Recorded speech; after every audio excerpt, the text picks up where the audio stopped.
Alright guys, nag-message na sa atin si Grab sa ating Grab apps. Meron na tayong mandatory inspection ng March 24, 7 PM. So yun, super loading, mandatory inspection. So ano ba to guys? Pag-usapan natin dito. Hi guys, 3 tips bago kayo umattend ng Grab mandatory inspection. Para saan ba tong mandatory inspection na to? Ano ba to? So para sa mga bago, idea sa mga matatagal na. So meron naman tayong schedule ngayon 2025. Pag-usapan natin dito. Tara, let's go!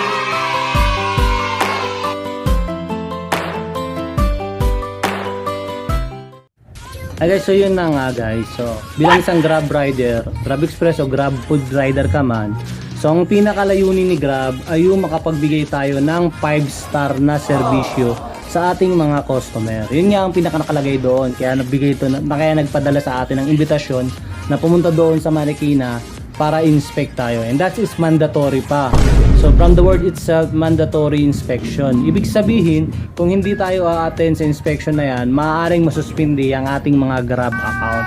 So napaka-importante nito sa atin para hindi maabala, para hindi maperwisyo yung mga susunod na biyahe natin, kasi kung made-deactivate or masususpindi yung ating mga Grab account, so hindi tayo makakabiyahe. May dalawa dong sinabi si Grab na i-inspect sa atin. Una yung gear inspection, pangalawa yung vehicle inspection. So tayo mismo yung gear natin, mga helmet, mga to, tsaka yung sasakyan natin o yung motor natin. So ngayon, since pinadalhan ako ni Grab ng invitasyon, nag-message sa akin, binigyan ako ng schedule na magpa-mandatory inspection. Gusto ko share sa inyo yung mga kailangan natin i-prepare. Yung i-share ko sa inyo yung screen para makita natin yung kailangan natin ihanda. Tara!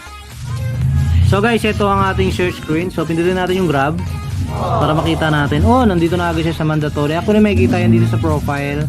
Pag nandito siya sa ganyan, sa ginagawa mo?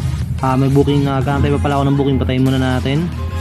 So dito, papasukan, mantala ang ating pag-share screen sa inyo. Tapos pindutin natin yung profile, pindutin natin yung inbox, tapos hanapin natin yung mandatory inspection. So ito siya guys, yung sa akin, mandatory inspection na 24 March siya pinadala. Simula na ating mandatory inspection idol, pumili schedule para sa inyong vehicle. Yun, so pindutin natin siya. So ito siya guys. So nakakuha ako ng schedule ko April 4, alas 4 ng hapon. So bilang parte ng 5-star, kailangan natin kumuha ng schedule dito. Pumili ng schedule sa ating scheduler form. Tapos sasagutan natin. Pagkuha ng schedule ay first come first serve daw, sir basis. Pag ikaw ay nakakuha ng schedule bago matapos ang deadline, ikaw ay na-assign sa kahit anong schedule. So kung di ka makakuha ng schedule mo, sila na magde-decide. Bawal ang walk-in. So dito lang siya sa 73 Marymount Provident Village, Marikina. So doon tayo pupunta. So siguraduhin makapunta sa araw ng inspeksyon upang maiwasang ma-restrict ang account pagkalipas ng iyong assigned schedule. So yun nga, ma-restrict, masususpend ang account natin. Umattend at ipasa ang mandatory inspection. So ito yun guys, yung kailangan natin i-prepare. Una, sa vehicle inspection, ORCR ng motor. So sa akin, kaka-ano lang na ito, kaka-inspired lang ngayong March, since March to. So kailangan ko siyang i-update ulit, kailangan ko magparehistro ulit. Tapos plate number or MV file, dapat meron nakalagay sa likod ng motor natin. Yung gulong, bago to, nakarang taon, wala yung gulong nakarang taon eh. Dapat hindi napudpud yung gulong. Busina, dapat may busina. Heat guard, shock absorber. So ayan yung hinihingi, ayan ang i-check sa ating vehicle inspection para ipasa natin. Pumili na yung schedule dito. So iyan natin. Kung hindi updated ang vehicle information ng iyong motor gaya ng plate number, brand, model, color, siguraduhin update ng detalye at documents bago pumunta sa iyong schedule. So ito guys, madalas pagpunta doon ng iba, kasi yung iba nagpapalit ng motor. Kumari mga luma na, ayaw na nilang motor na gamit nila na nakarehistro kay Grab.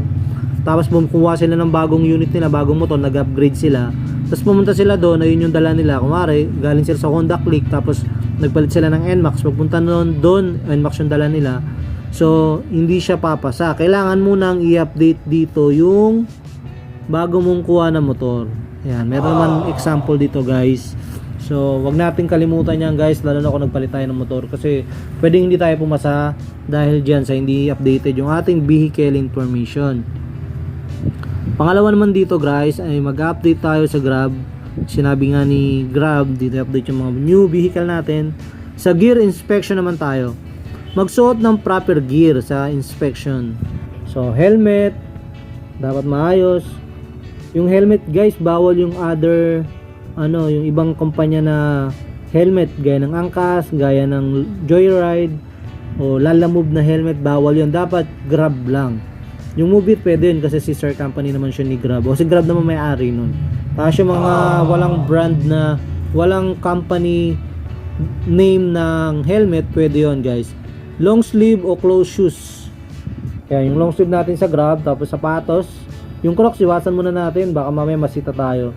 Tapos ito yung pinaka-importante sa lahat, yung Grab delivery bag. So dapat yung Grab natin maayos pa siya, malinis pa siya.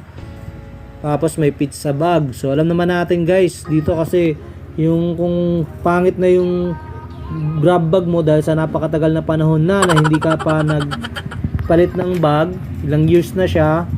So pwede naman tayong umorder dito sa sa mismo sa Grab sa Marikina pag bagsak yung Grab natin. So last time yung pumunta ako doon, yung unang punta ko, bumili ako ng bag ko kasi sira na yung bag ko. Nasa 2,000 pa yung yung cash, tapos 2,400 pag installment. Ewan ko lang ngayon guys kung ano yung sistema nila doon. Ayun, so panoorin ang delivery partner guidelines training. So ano naman yan, di naman yan ganun ka-importante, madali lang naman yan. Ayun guys, ang ating mandatory inspection, sana makapasa tayo lahat. Nakita naman natin sa ating share screen yung mga kailangan at mga dapat nating ihanda pag pumunta tayo doon sa Marymount, Marikina para sa ating Grab inspection. So we'd like to share tips galing sa akin since sa pangalawa ko na to, para mas pumasa tayo. So unang-una kailangan natin gawin, kailangan be prepared tayo. So lahat ng nakita natin doon, lalo na sa vehicle, kung may mga sira yung ilaw natin, busina natin, gulong natin, kung sobrang pudpud na, so paayos natin guys, kasi para sa atin din naman yun, for our safety, tsaka para mas convenient yung pagmamaneho natin. Kaya sa akin dati na lowbat yung motor ko, tapos palaging padjak lang ginagamit ko. Tapos bumili ako ng battery, so mas relax na lang yung pagmamaneho natin kasi push start na lang ginagamit natin. Yun, so yung point ko doon guys, be prepared na wag tayong pupunta doon na medyo nagdadalawang isip tayo, kasi pag bumagsak tayo doon, for example gulong natin o yung ilaw natin, yung headlight natin hindi nag high beam, so kung nagkaroon tayo ng problema doon, tapos malayo pa pinanggalingan natin, so, hanap pa tayo doon ng mas malapit na magagahol tayo kung hanap pa tayo doon ng mga moto shop para paayos, tapos maabala lang din tayo. Kaya before our schedule, mas maganda kung pupunta na tayo doon at be prepared tayo. So pangalawa na gusto kong i-share ko sa inyo yung about sa helmet.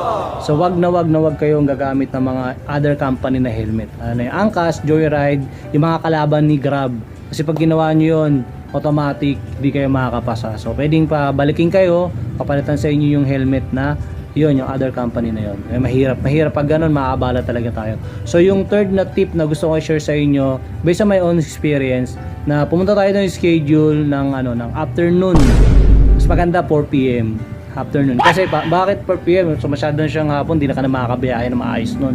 So kasi gusto ko yun, pag ganung oras, yung mga nagche-check doon, since alas 4 na, mag-uwi na sila ng alas 5, pagod na sila ng umaga. So hindi na sila ganun ka stricto, hindi na sila ganun ka busisi mag-check sa'yo. Hindi ka na ganun ka babantayan masyado, kasi nasa mind nila, uwi na sila. Lalo kung malapit na kang abutan ng alas 5. So yun, mas madali kang mapapasa. So yun mga Grab, maraming salamat. Ganoon lang siya mga Grab, ang ating mandatory training inspection 2025. So para sa inyo, anong thoughts nyo doon about dyan? Dati kasi wala yun eh. Pabor ba kayo doon or ano yung thoughts nyo? Comment nyo naman sa ating comment section. Alright, so maraming salamat para sa inyong pagsama sa ating video. Hope may napulot kayo, lalo na sa mga bago.